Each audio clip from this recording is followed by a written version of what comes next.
I'd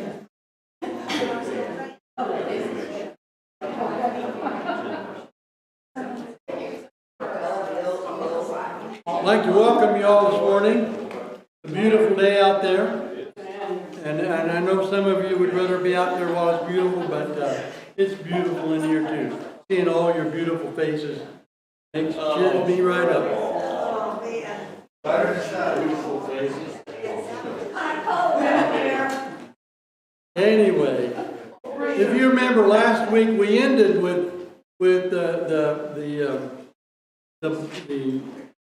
butcher and the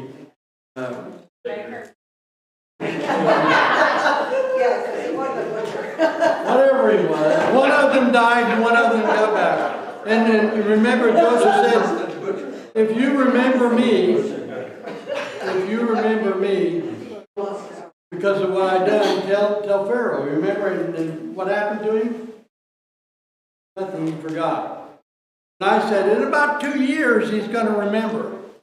And you probably all thought, wow, how could he possibly know that? And you were probably really impressed. Well, we look at 41 in verse 1. It says, when 2 years had passed, I wasn't that smart. It was already in the book. When 2 full years had passed, Pharaoh had a dream. He was standing by the Nile when out of the river came up 7 cows, sleek and fat, and they grazed among the reeds. After them, 7 other cows, ugly and gaunt, they looked like Steve, came up out of the Nile and stood beside those on the riverbank. And the cows that were ugly and gaunt ate up the 7 sleek, fat cows. Then Pharaoh woke up. He fell asleep again and had a second. This is standing more, sounding more like Steve. He fell asleep again and had a second dream. 7 heads of grain, healthy and good, were growing up on a single stalk. After then, 7 other heads of grain sprouted, thin and scorched by the east. The thin heads of grain swallowed up the 7 healthy, full heads. Then Pharaoh woke up, and it had been a dream. Well, the Nile, of course, you all know where the Nile is at, and it's a really big river, and it's the lifeblood of Egypt. Because without the Nile, Egypt would just be a complete desert.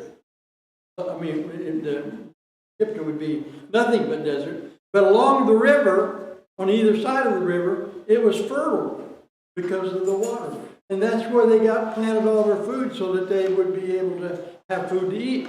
And they were able to survive.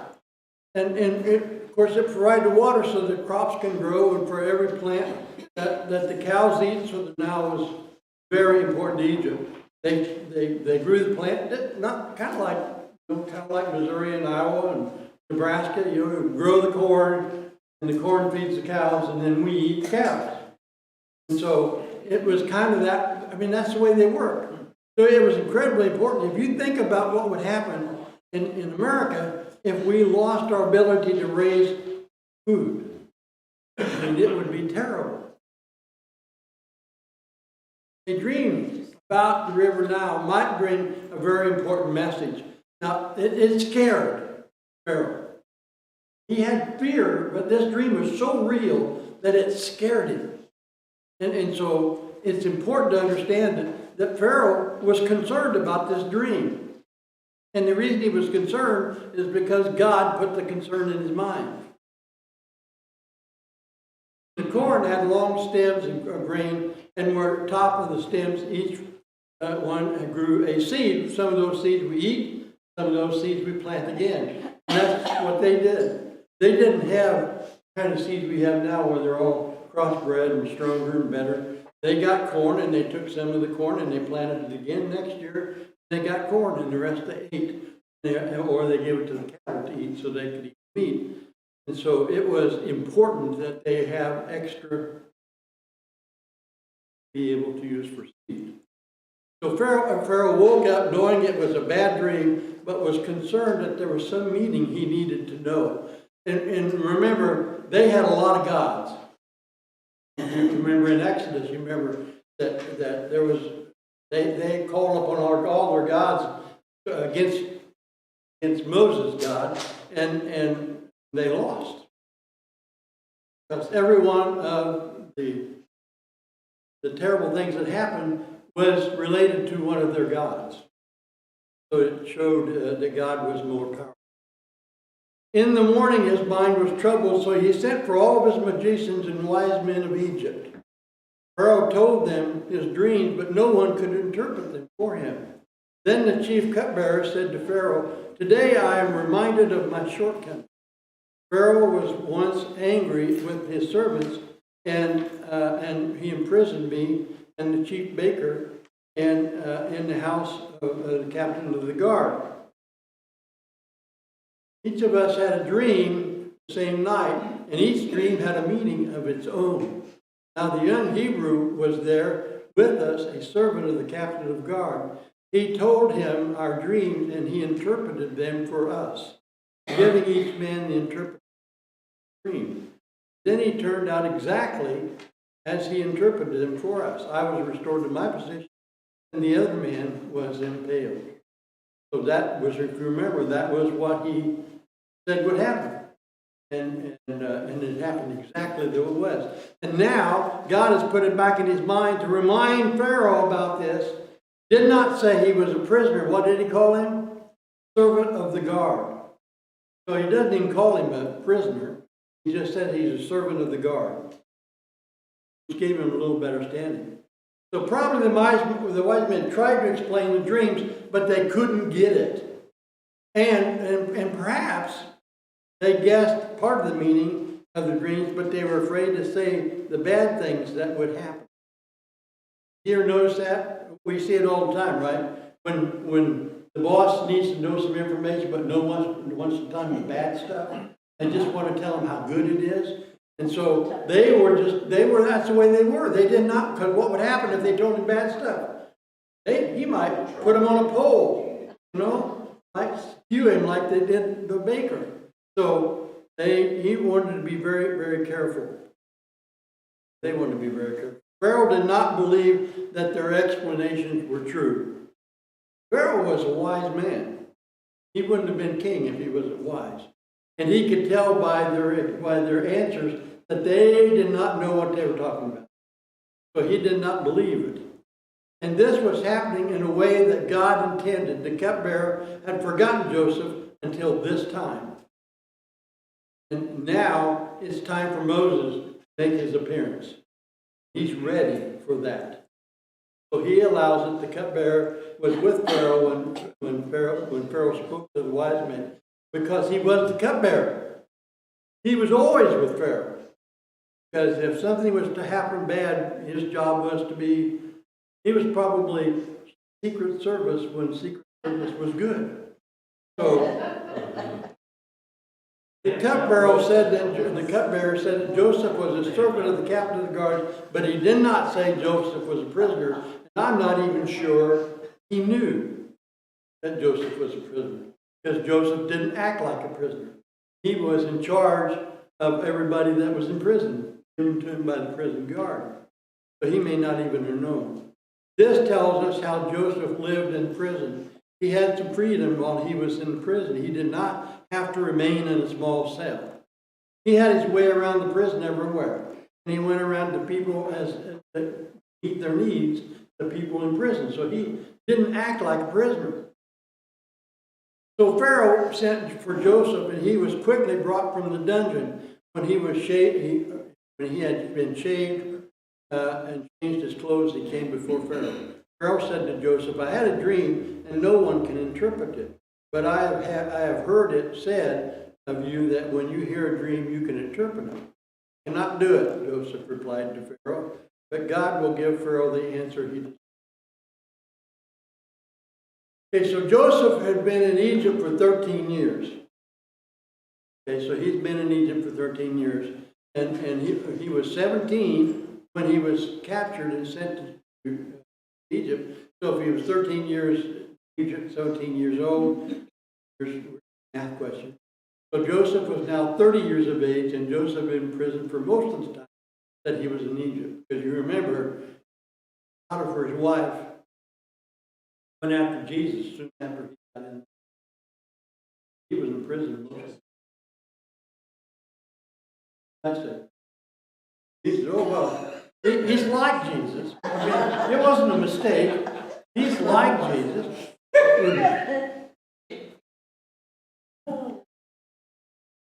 I only had one cup of coffee this morning. Joseph shaved himself. Hebrews often have beards, but in Egypt, only prisoners or lazy people have beards. Oh, wow. Only half lazy. This was their feeling, right? This was the way they were brought up. This is how they viewed the world. If a person had a beard, it meant they were lazy. Of course, it didn't mean that, but that was their view. So anybody that was to go before Pharaoh was not allowed to have any facial hair. He's the king. He gets to decide that. So Moses had to be trimmed, he had to be shaved, he had to put on some decent clothes because he wouldn't have been decently clothed. He'd probably been wearing the same clothes for 13 years. So he was probably pretty warm. His clothes were pretty warm and tagged. Joseph needed great courage to say God would interpret Pharaoh's dreams, didn't he?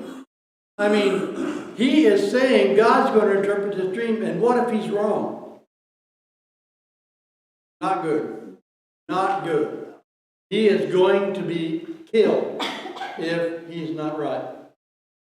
But it took a lot of courage for Joseph to do this, but Joseph remembered what God has done. Because he knows what God has done, he believed God would do it again. We kind of have to think about that ourselves, don't we? God has helped us out in the past. He will do it again. And that's called faith. The inhabitants of Egypt believed in false gods. We know about that. They also believed that Pharaoh was a god. They believed that because Pharaoh said he was a god. So then it was better not to offend Pharaoh. Joseph had learned about the one God from his father Jacob, and he knew that God had been with him because of all the things that had happened. So he knew that God was with him, and he knew about God because his father taught him about it. Now, we have a bunch of parents and grandparents in this room. The only way your children and grandchildren are going to get to know about Jesus is how? Through us. We can say, well, that's the responsibility of the Sunday school teacher. No, it's not. You can say, well, they ought to learn it in school. No, they're not. They're going to learn it at their parents and grandparents. I once had a person I rode in the car with every day. They only listened to Christian music in the car. And he said to me, I do this so when my grandchildren are riding, they hear Christian music because they don't hear it anywhere else. And one day, they're going to remember, I heard that in my grandpa's car. So, it's important for us to be listening to the right kind of music, to be saying the right kind of things in front of our children and grandchildren, so that they learn about Jesus. That's what happened to Joseph. His father taught him about God, and he was able to internalize that so when the time came for him to know it, he knew it. He had the courage to tell Pharaoh about God, and he trusted God to help him now. This is a man who believes in God. He's God, right? Pharaoh believes he's a God himself, and he believes in a whole bunch of other gods. They believed that frogs were gods. They had all kinds of gods that they believed were frogs. Cows were gods. They had all kinds of animals that they believed were gods. And he tells them, there is a God that's over all those gods. Because my God can interpret your dream. Joseph knew God well. He could tell Pharaoh what God would do. And he believed that God would tell him. So then Pharaoh said to Joseph, in my dream, I was standing on the bank of the Nile. When out of the river there came 7 cows, fat and sleek. They grazed among the reeds. After them, 7 cows came up, scrawny and ugly. and lean. I never heard them. I never seen such ugly cows in all the land of Egypt. Then the lean, ugly cows, ate up the 7 fat, and that came up first. But even after they ate them, no one could tell that they had done so. They looked just as ugly as before. Then I woke up. In my dream, I saw 7 heads of grain, full and good, growing out a single stalk. After them, 7 other heads sprouted, withered and thinned and scorched by the east wind. Then the heads of grain swallowed up the 7 good heads. I told it to the magicians, but none of them could explain it to me. Then Joseph said to Pharaoh, the dreams of Pharaoh are one and the same. God has revealed to Pharaoh what he is about to do. 7 good cows are 7 years, and 7 good heads of grain are 7 years. It is one and the same dream. The 7 lean and ugly cows that came up after the 7 years is also 7 worthless heads of grain scorched by the east wind. They are 7 years of. Pharaoh repeated the dream to Joseph as he did to the magicians. Do you think Pharaoh might have been skeptical? I would guess he was skeptical because he already had people he trusted and they couldn't do it. His magicians were not able to explain the dreams which God had caused because it was time for Joseph to make his entry. God had decided this is the time. Now, do you remember why he's going to have this famine? Talk about that. But his family has to come to Egypt. Do you remember why they were coming to Egypt?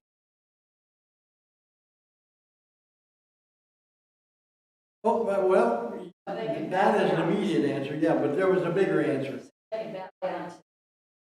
Well, that was so that they could, that would be fulfilled, but there was another bigger overriding reason. Do you remember what it was? Ancestry of Jesus. Ancestry.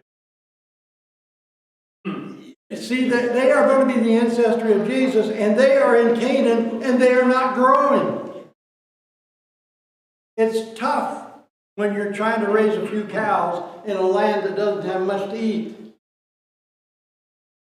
So God says, I'm going to move them someplace where they can grow in great numbers so that my promise can be fulfilled. As Steve said, the promise he's talking about is that through this group of people is going to come the lineage of Jesus Christ, who saved you. So we ought to be excited that they're moving to Egypt. Pharaoh did not expect Joseph to explain the dreams. After all, his best magicians could not. Joseph immediately explained the dreams to Pharaoh. There would be 7 good years followed by 7 famine years. Now, it is just as I said to Pharaoh. God has shown Pharaoh what he's about to do. 7 years of great abundance are coming throughout the land of Egypt. 7 years of famine will follow them. Then all the abundance in Egypt will be forgotten, and the famine will ravage the land. The abundance in the land will not be remembered because the famine that follows it will be severe. The reason the dream was given to Pharaoh in 2 forms is that the matter has been firmly decided by God, and God will do it soon. God said it twice so they would get it. If you listen to what Jesus says, often he says the same thing over and over again. Different parables saying the same thing. And he does it so that you will get it. God's doing it right here. And now let Pharaoh look for a discerning and wise man and put him in charge of the land of Egypt. Let Pharaoh appoint commissioners over the land to take the fifth of the harvest of Egypt during the 7 years of abundance. They should collect all the food of these good years that are coming and store them and store up the grain under the authority of Pharaoh. Keep it in the cities for food. This food should be held in reserve for the country to be used during the 7 years of famine that will come upon Egypt, so that the country may not be ruined by the famine. In some years, there was not enough rain, and so there was a famine. This is pretty common in this area. It happened during Abraham's life, it's told about in Genesis 12:10. It happened during Isaac's life in Genesis 12. So we have some examples of it happening. This is not like something rare. This happens. But the difference is, in the other examples, they didn't know it was coming. So they couldn't prepare for it. But God has given them forewarning and says, this is going to happen. And Joseph says, here's the plan. This is what you got to do. Sometimes the famines last for years, so the 7-year famine should not surprise us. It would not surprise Pharaoh. He's probably been through it before, but he had many, many people who died because they starved. This would have got his attention. He knew what a famine meant. The wonderful things about this were that the 7 years before the famine, the crops were extra good. Not just good, they were extra good. And so they got more per acre than they ever got before, because God blessed the ground. The famine started at the time God said it would. So Pharaoh is beginning to get the picture that the God that Joseph has may be more powerful than the gods I have. Because when he says he does it, he does it. Whereas they call them their gods, and it just happens. The famine lasted for the time that God said it would, 7 years. To the 7 years, the famine was over. The famine brought Israel's children to live in Egypt. That was God's plan. That's what this is all about, folks. All this is about God's plan to get Jacob and his family into Egypt, where they would have the kind of fertile land that they needed to be able to grow as a nation. They did. They grew greatly, as we find in Exodus, so greatly that Pharaoh had scared Pharaoh.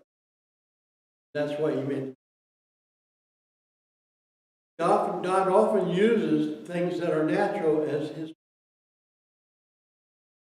He gets his message or makes things happen so that his plan happens.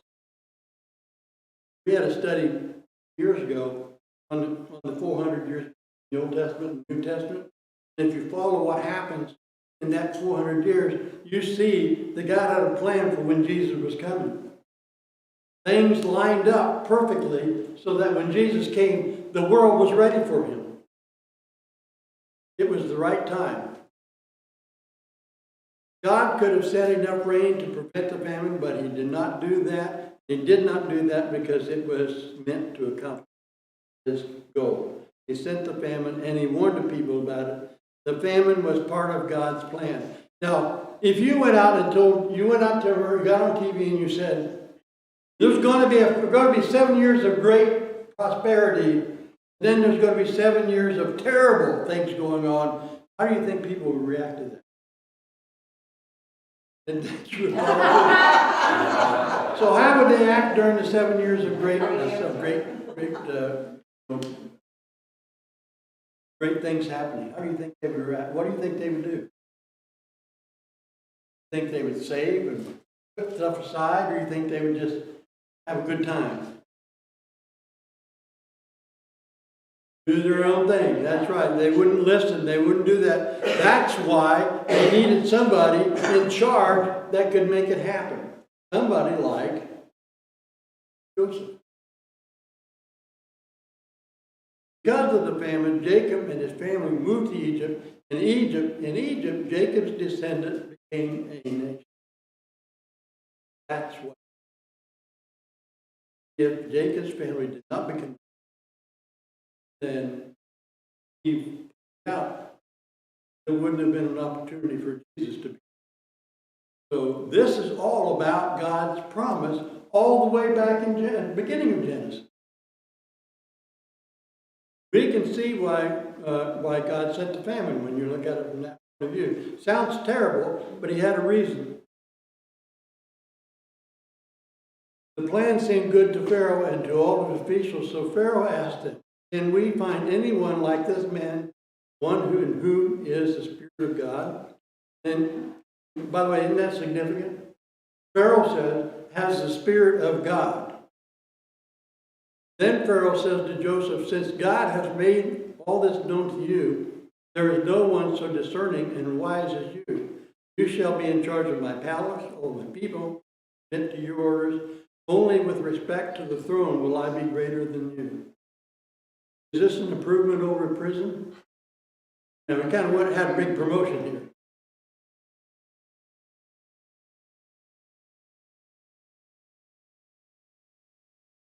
Joseph had explained to Pharaoh's dream, but Pharaoh realized that Joseph had done more than that. He also proposed a plan that would save them.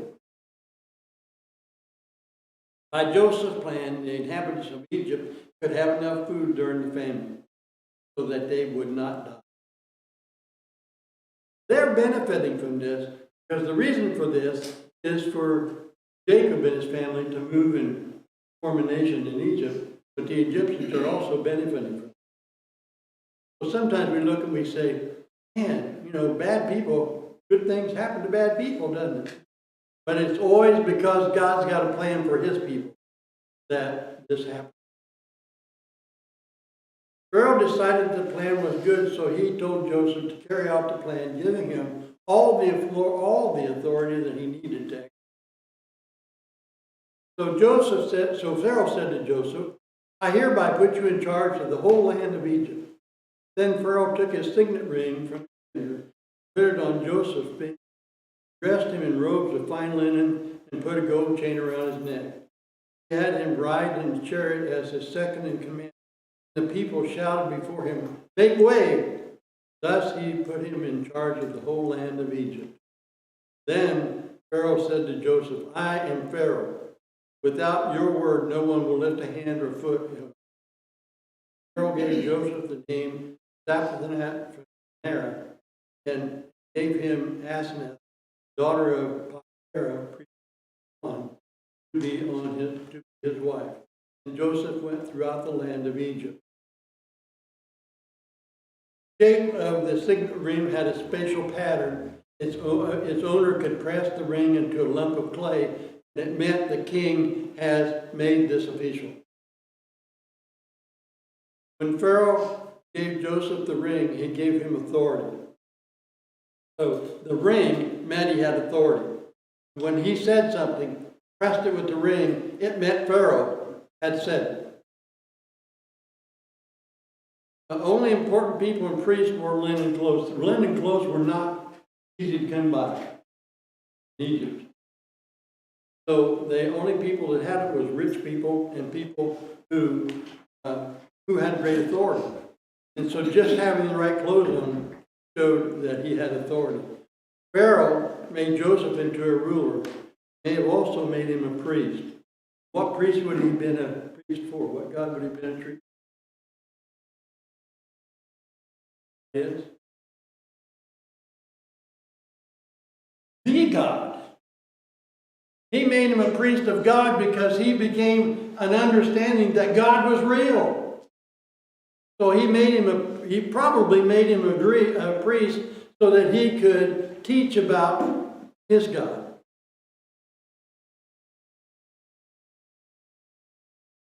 Pharaoh and other important people rode in chariots. The army used chariots in a different kind when they thought now that what Pharaoh rode in was a very ceremonial chariot. It had a lot of jewels on it.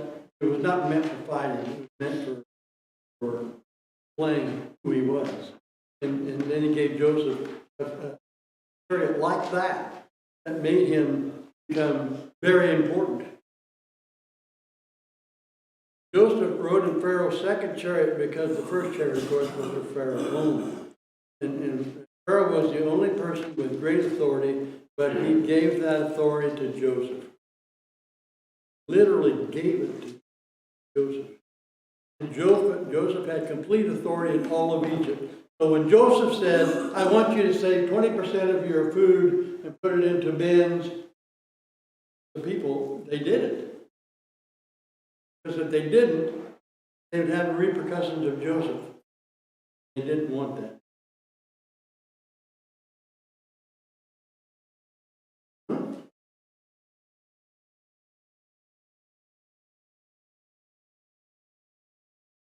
Only that plan was like all of the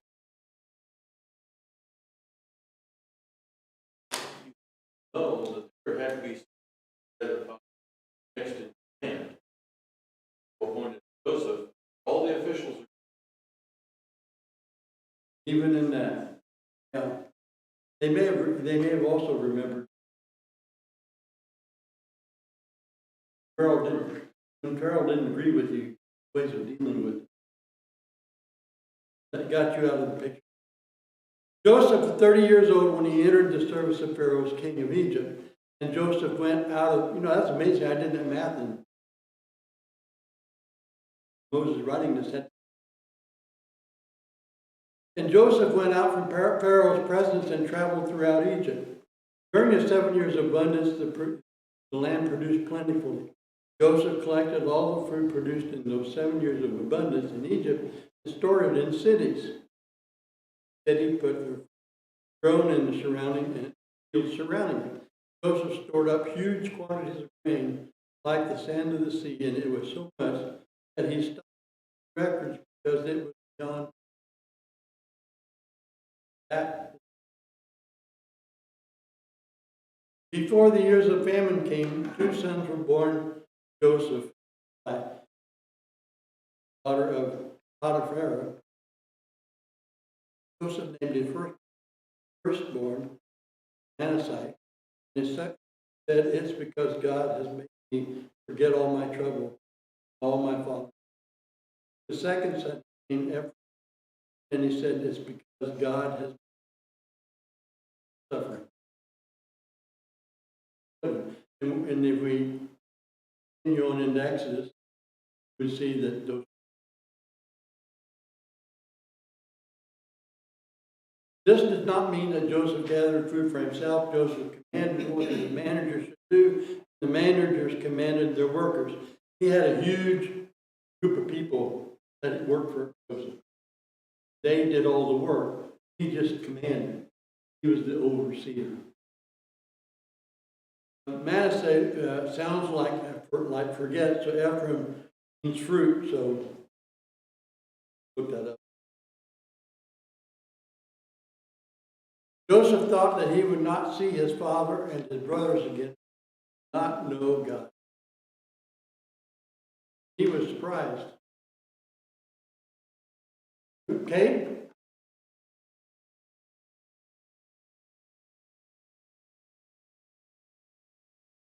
Yeah, they were Hebrew names. I don't know what Pharaoh would have called them. These are names that Joseph gave them. And so it was natural that they. God had put Joseph in Pharaoh's court so that he could help his father and his brothers. That's what this is all about. We've got to never lose sight of the fact. All this is about getting Jacob and his sons Egypt.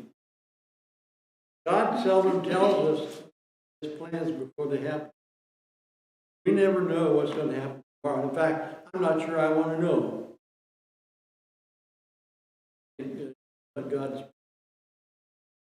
The 7 years of abundance in Egypt came to an end in the 7 years of famine, just as Joseph had said.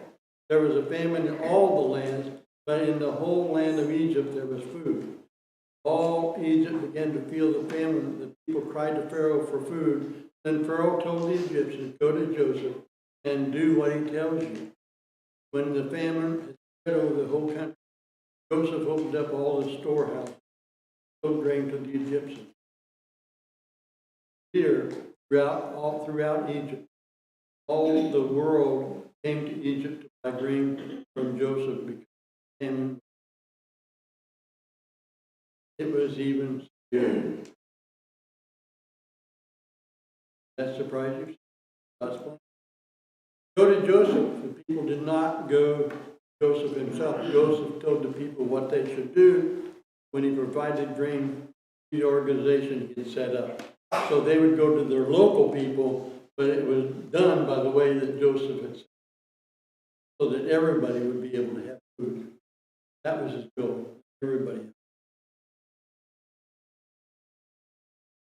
Yeah.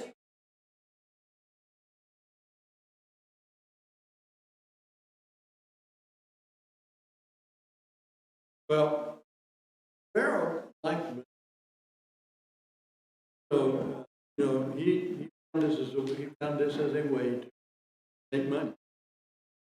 He used this opportunity, not only for his people in Egypt. Think about it. He's having all these people come in from around the world, and they're probably paying a premium for this as well. So, taking it.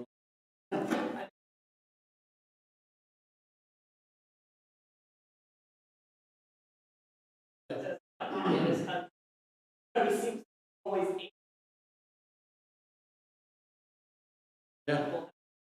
Yeah, they did. They actually did.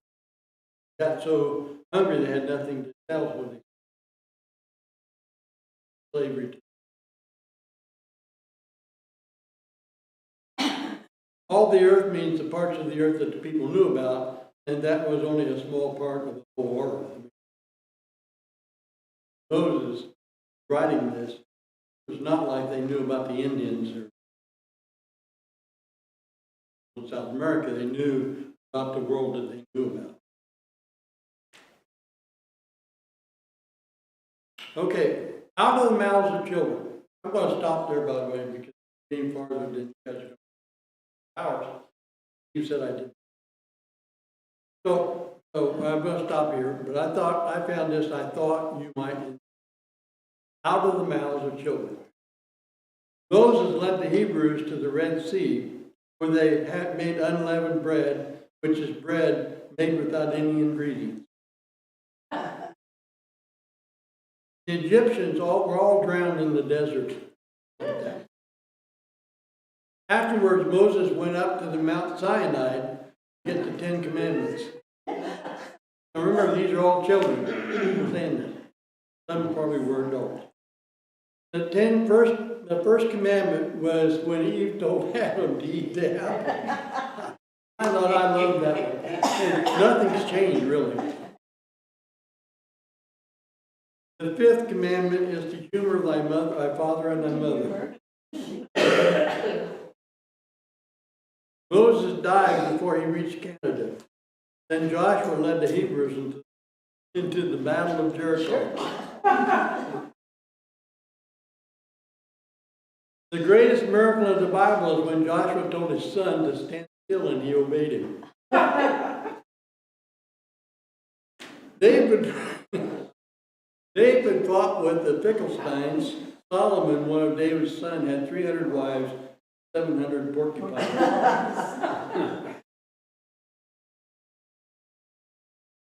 So, I thought that was humorous. And we need a little humor in our lives today. So, any questions or comments about today's lesson? We went through a lot of stuff today. I kind of went through it pretty fast. Did anybody have any questions that you wanted to ask? Comments you wanted to make? I love comments and questions. And I was going to say, we know this whole thing is a God plan. Being a farm boy, I grain store. I had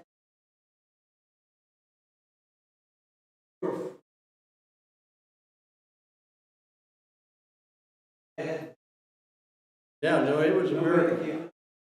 Grain to last will deteriorate quickly. It should irritate them. I think he had, But it didn't. God had a refrigerator. Whatever he had, he made it work. That's a really good point. God's hand was in this whole thing. And we never want to lose sight that the purpose of this was to get Israel, Jacob and his family, moved to Egypt where the land was fertile.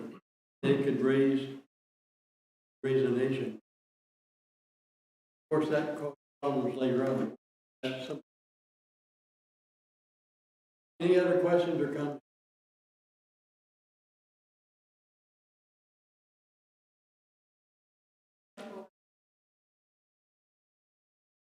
They probably built one, built another, filled it, and they're building them as over the 7 years so that they can get them all full. It would have been a major undertaking.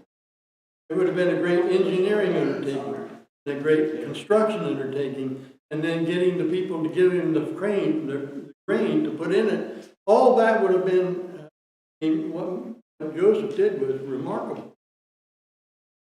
Of course, he did it because God. But it's a major. I mean, it took 5 years for him to get 20th Street. So just think about that. It's just like he was able to do all this. People to do it. Any other questions or comments? I love questions. I would just soon teach for about 10.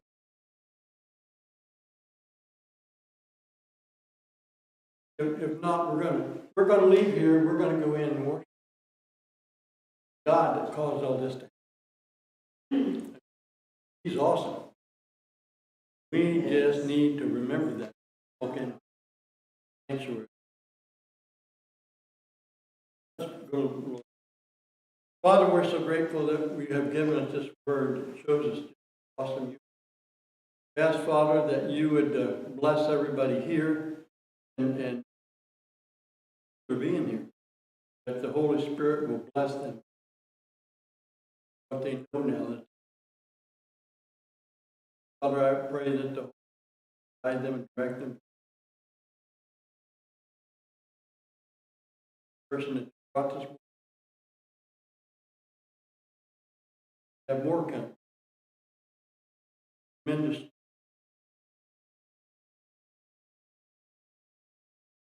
Father, I just pray that all the glory that you,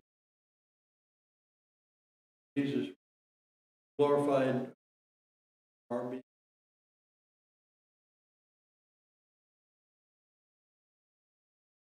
Thank you all for being here this morning, and I thank everybody that's online. Thank you. And praise God.